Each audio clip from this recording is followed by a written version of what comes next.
12ই ফেব্রুয়ারি যারা ভোট কেন্দ্রে থাকবেন, আমাদের পোলিং এজেন্ট, আপনাদের শতভাগ দায়িত্ব রয়েছে। কারণ দুর্ভাগ্যের বিষয়, আমরা এমন একটি দলকে প্রতিযোগী হিসেবে পেয়েছি। এই দেশের স্বাধীনতা সার্বভৌমত্বে যাদের কোনো অবদান ছিল না, বরং স্বাধীনতা সার্বভৌমত্বের বিপক্ষে অবস্থান নিয়েছিল।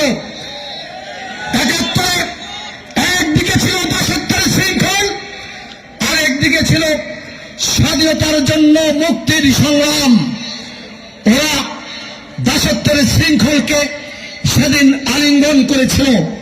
শুধু তাই নয়, বিলকিস জাহান শিরিন বলেছে, আমাদের কম বয়সী মা বোনদেরকে ওরা পাক বাহিনীর হাতে তুলে দিয়েছিল। মা বোনদের সম্মান ইজ্জত ওরা নিয়ে তুলেছিল সেদিন। আমাদের মুক্তিযোদ্ধাদেরকে খুঁজে খুঁজে ধরিয়ে দিয়েছিল পাক বাহিনীর কাছে হত্যা করার জন্য। গত 16 বছর ওরা একই চেহারায় আবির্ভূত হয়েছিল। ফেসিবাদের সাথে একাকার হয়ে রাজনীতি করেছে। অর্থাৎ একদিকে ছিল ফেসিবাদকে চিরস্থায়ী বন্দোবস্ত করার অপচেষ্টা, আর একদিকে ছিল গণতন্ত্রকে পুনরায় প্রতিষ্ঠিত করার আকাঙ্ক্ষা, যার নেতৃত্ব দিয়েছিলেন আমাদের প্রিয় নেতা জনাব তারেক রহমান। ওরা কিন্তু গণতন্ত্রের আকাঙ্ক্ষাকে ধারণ করেনি। ওরা ফেসিবাদের পক্ষে অবস্থান নিয়েছিল, একাকার হয়ে রাজনীতি করেছে।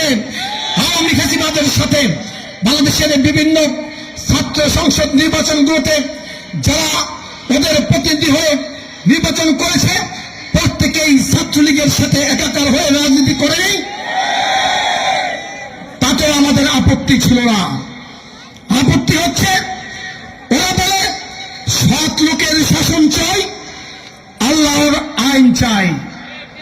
প্রথমটা আমি পরে বলছি। আপনারা যদি আল্লাহর আইন চাইবেন, তাহলে কৃষ্ণ নন্দীকে কেন নমিশন দিলেন? কেন বলছেন রোজার পূজা সমান?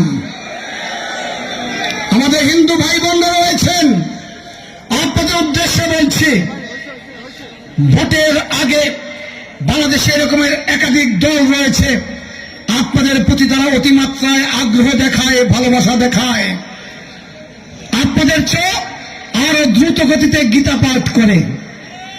কিন্তু আপনারা মনে রাখবেন, আপনাদের জীবন, আপনাদের ইজ্জত, আপনাদের অধিকার আমাদের কাছে নিরাপদ। আমরা